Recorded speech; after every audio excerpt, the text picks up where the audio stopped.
अस्सलाम वालेकुम। पानी हमारी बुनियादी ज़रूरतों में से एक बहुत अहम ज़रूरत है। पानी हमारी ज़िंदगी के लिए बहुत ज़रूरी है, ना सिर्फ़ हमारी ज़िंदगी के लिए बल्कि चरिंद परिंद और पेड़ पौधों के लिए भी बहुत ज़रूरी है। पानी हमारे किस काम आता है?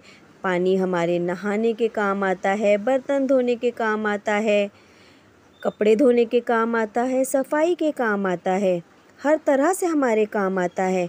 हम इसके ज़रिए सुबह सुबह गुस्ल करते हैं यानी नहाते हैं, बर्तन धोते हैं, कपड़े धोते हैं, घर की सफाई करते हैं, पेड़ पौधों को पानी देते हैं, अपना माहौल हरा भरा रखते हैं, फ़र्श की सफाई करते हैं और सबसे ज़रूरी काम कि हम इसे पीते हैं। क्या हम अपनी ज़िंदगी को पानी के बिना तसव्वुर कर सकते हैं? तो बिल्कुल आप सबका यही जवाब होगा कि नहीं। तो पानी अल्लाह ताला की बहुत सारी नेमतों में से एक बहुत अजीम नेमत है।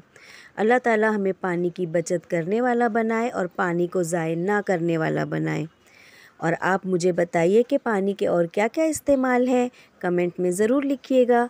जज़ाकल्लाहु खैरन कसीरन कसीरा। अल्लाह हाफ़िज़।